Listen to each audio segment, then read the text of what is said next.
When I was a child, I often looked back on those early years with fondness, filled with love and laughter thanks to my wonderful parents.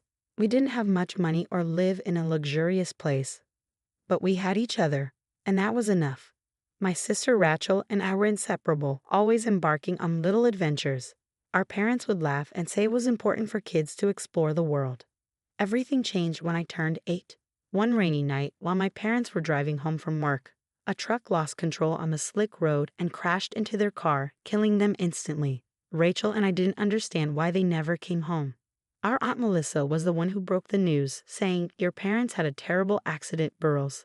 They're gone." Afterward, Melissa decided to take in Rachel, but said she could only manage one child. Rachel, who was quiet and loved reading, was easier for her to handle, while I, being lively and constantly on the move like our parents, was deemed too much. She told me, "I'm sorry, Sylvia, but you'll need to go somewhere else, somewhere better for energetic kids." I couldn't understand why I was being sent away when we were both her nieces. I was placed in an orphanage. The place felt cold and smelled of antiseptic, and I felt like I didn't belong. It seemed as though I was being abandoned, not even wanted by my own aunt. But then something good happened.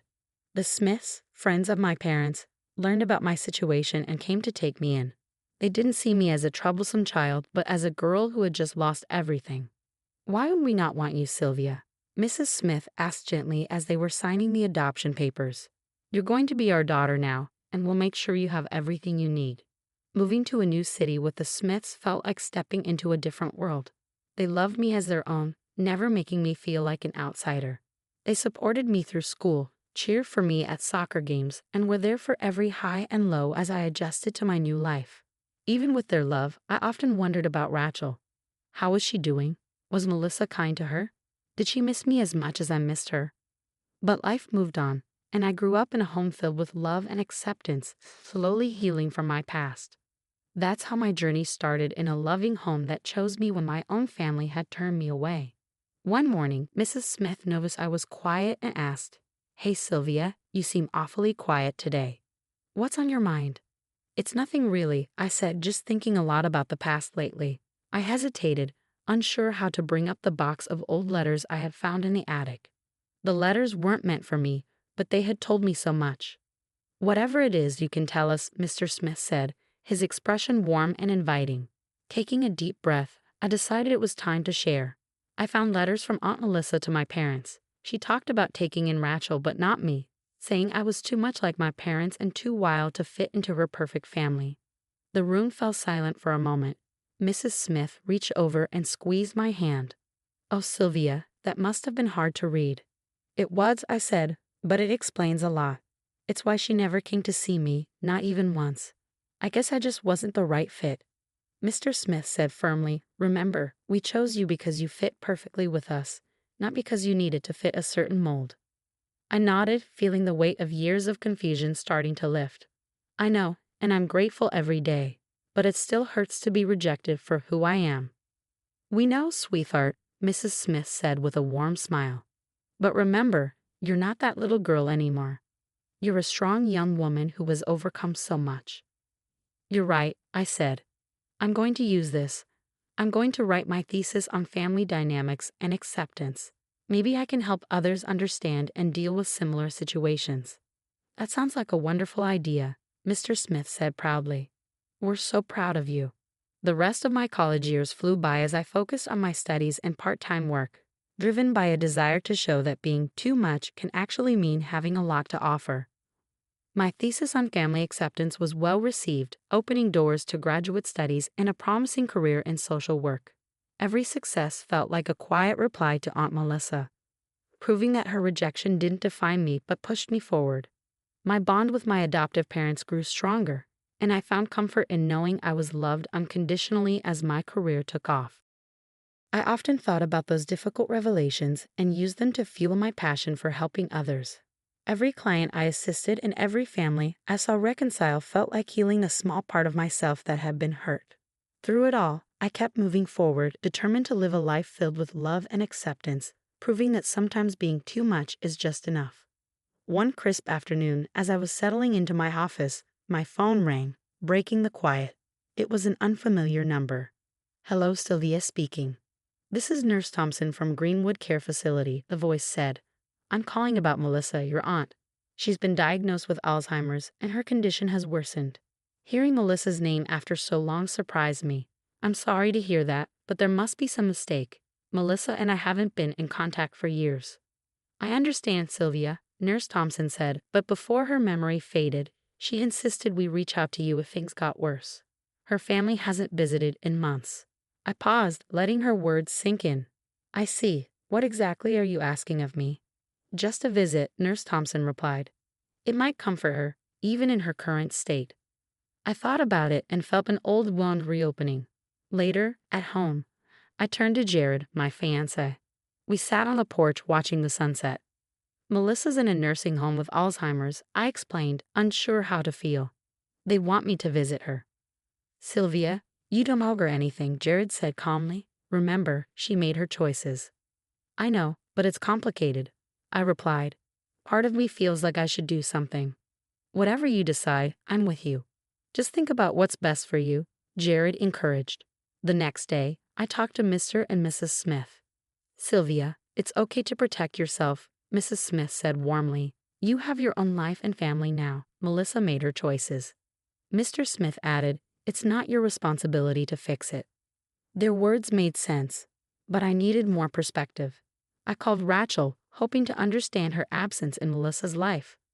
Sylvia, I stayed away on purpose, Rachel confessed. Living with her, even as the favored child, was suffocating. When I left, I decided it was for good. Did you know about her condition? I asked. I did, Rachel said. But I chose peace. It wasn't easy, but it was necessary for my sanity. Rachel's words hit hard. We had both found our escape from Melissa's controlling shadow. After reflecting on these conversations, I decided to call Nurse Thompson back. I've given it a lot of thought, I said. I'm sorry, but I can't visit Melissa. It's a part of my past that I can't revisit. Please understand. I understand, Sylvia. Thank you for considering it. We'll respect your decision, Nurse Thompson said before hanging up. A mix of relief and sadness washed over me. Jared held me close, his support unwavering. You made the right choice for you, Sylvia, he assured me. Leaning into his embrace, I felt the strength of his support. Choosing to move forward on my own terms was one of the hardest but most freeing decisions I had ever made.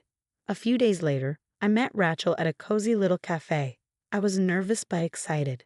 It had been years since we had sat down together, just the two of us, trying to reconnect after so much time apart. As we sipped our coffee, Rachel broke the silence. I've missed this, Sylvia. I've missed you. I've missed you too, I replied. Her words made the familiar pain of our separation ease a bit. I'm sorry we let so much time pass. We were both dealing with a lot, Rachel said with a tentative but genuine smile. But I'm glad we're here now. We started talking about our aunt, and I hesitated before speaking. I heard about Melissa's condition. It must have been tough hearing about it after all these years. Rachel's expression clouded for a moment. Yeah, it brought up a lot of old feelings, but I realized that staying away was necessary for my own healing. She wanted to shape me into something I wasn't, and when I couldn't fit into that mold, it hurt a lot. I nodded, understanding her more than ever. She had been rejected in one way, and I had been rejected in another, just for being too much like Mom and Dad, too energetic, too lively. It's ironic, Rachel mused. Rachel and I talked more about our past. She pushed us away, trying to mold us, and now she's the one left alone. I said, I've decided not to visit her. It's hard, but it's what I need to do to protect my peace. I hope that's okay. Rachel reached across the table and squeezed my hand. It's more than okay, Sylvia. I support your decision. We both need to do what's best for us, not just what's expected. We spent the rest of our time together reminiscing about our childhood, the good and the bad, talking openly about our hurt and healing and the lives we reclaimed from Melissa's control. Felt therapeutic.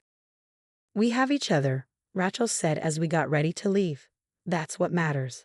Let's not let anyone come between us again. I smiled, feeling a deep sense of relief and reconnection. Agreed. It's us against the world, right? Right, Rachel echoed with a laugh. As we hugged goodbye, I felt lighter than I had in years. The renewed bond with my sister gave me strength. Driving home, I reflected on our journey, the pain Melissa caused, our personal growth, and our choice to keep our distance. It wasn't about holding grudges, but about choosing our well-being and focusing on a future that was ours, not dictated by the shadows of the past. That night, as I shared everything with Jared, his unwavering support and understanding highlighted the incredible strength I had gained, not just from my chosen family, but also from reconnecting with Rachel. Together, we were moving forward, healing from our scars, and building lives filled with love and purpose. The morning Melissa passed away, a chill settled in the air, not from the weather, but from the finality of the news. Rachel called me early. Her voice was steady but carried a hint of old grief. "It's over, Sylvia. Melissa is gone." As I processed Rachel's words, a mix of relief and sorrow tangled inside me. "Are you okay?" I asked, understanding the complexity of her feelings. "I think so. It's strange, isn't it, to feel relief that it's finally over," Rachel replied. "It is, but it's also okay," I said, feeling the truth of my words deeply. "We've been carrying this burden for too long." We decided to attend the funeral together, not for Melissa, but for ourselves, to close the chapter on our painful past.